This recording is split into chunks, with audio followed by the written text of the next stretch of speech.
A repeating pattern, if you like. We're going to have high pressure close to the south and the jet stream across north of Britain, bringing changeable weather, but also occasionally building high pressure back in. So you can see that pattern. And you mentioned blocking highs and mobile highs. Mm-hmm. What do you think this is? It looks like there's some mobility to that. So we saw a blocking high over the winter time, causing some really extreme in temperature.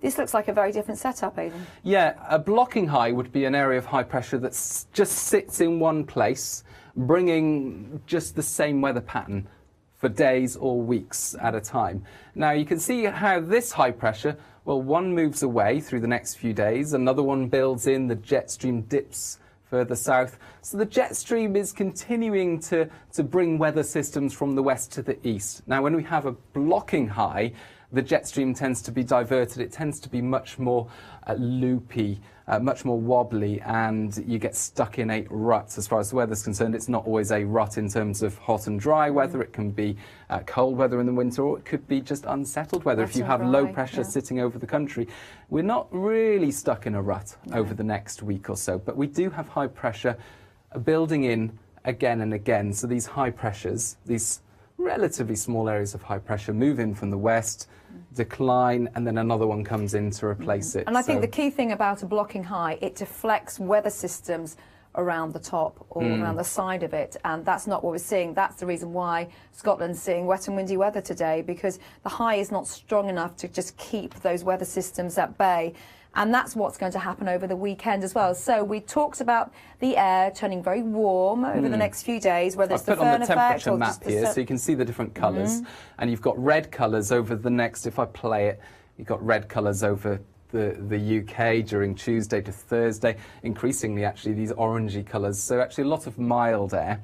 And the nights are going to become less chilly. So we had some chilly temperatures, or low numbers last night, I should say. Alex always tells me off for saying chilly temperatures. It's low temperatures, chilly feel. And over the next few days, we're going to see those chilly nights, well, disappear for a time. However, the jet stream continues to wobble back and forth across the UK.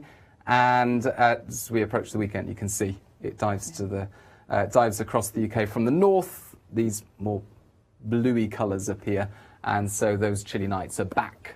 And temperatures by day, perhaps the mid to high teens rather than creeping into the low 20s. Yeah. So I think you'll notice by day. But even so, at this time of year, we just celebrate any time where we see some beautiful sunshine, and we will see the sun. There are a few weak weather fronts moving in for the weekend.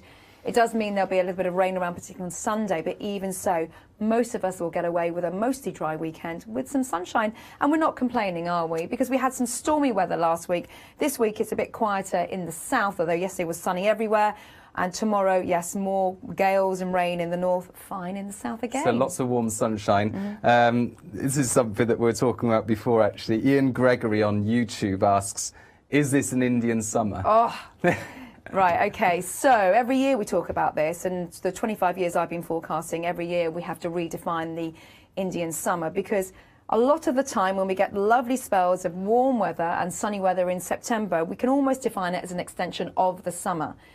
However, for a classic Indian summer, we need a real cold spell where we see some significant air frosts and then a surge of warmth around about October, perhaps early November time.